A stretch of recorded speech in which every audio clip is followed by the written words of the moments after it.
Pour faire une pièce contenant un pliage, vous devez démarrer normalement votre logiciel, lancer votre pièce normalement, et puis ensuite il est indispensable de faire apparaître sur le côté une barre d'outils pour le pliage. Donc vous allez sur SolidWorks, affichage, barre d'outils, et à ce moment-là vous avez quelque chose qui s'appelle tôlerie. La barre d'outils tôlerie permet de faire les pliages, donc je clique sur tôlerie. Ma barre d'outils apparaît normalement sur le côté, si elle n'y est pas vous pouvez la mettre. Et à ce moment-là, pour démarrer ma pièce que je vais plier plus tard, je vais commencer en cliquant sur ce premier bouton ici.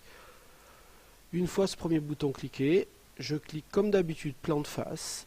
Comme d'habitude, je vais tracer ma pièce avec mes dimensions. Je garde la même procédure que celle sur une pièce simple.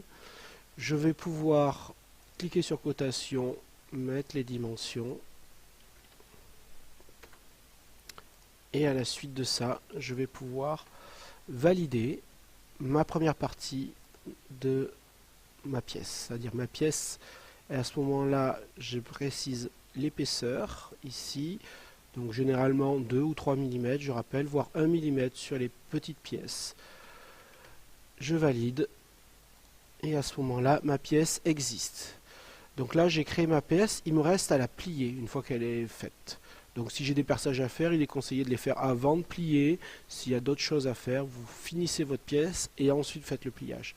Donc pour faire le pliage, vous voyez que, ayant commencé en cliquant sur ce bouton-là, je peux activer n'importe quel bouton de ma barre d'outils. Je vais donc prendre le pli esquissé, qui est ce petit bouton ici. Ce pli esquissé va me permettre de faire mon trait de pliage. Donc il me demande dans la partie jaune de cliquer sur la face sur laquelle je vais faire le pliage.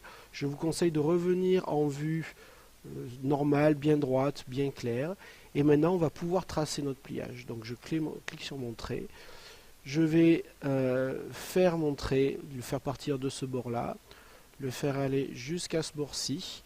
Et je vais indiquer la dimension par rapport au bord. Je clique sur cotation, je clique sur mon trait une première fois, je clique sur le bord une deuxième fois, ça me donne la distance avec le bord.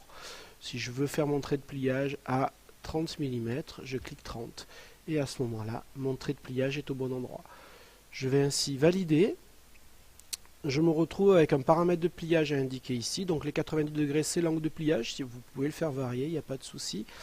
Il vous demande ici la partie fixe, vous voyez si je laisse ma souris ça s'affiche, donc la partie fixe, si je veux que cette partie reste fixe, je clique là, si je veux que cette partie reste fixe, je clique ici, je vais prendre celle, dans cet exemple je vais prendre celle-ci. Vous voyez qu'en jaune clair, il m'affiche déjà mon pliage temporaire.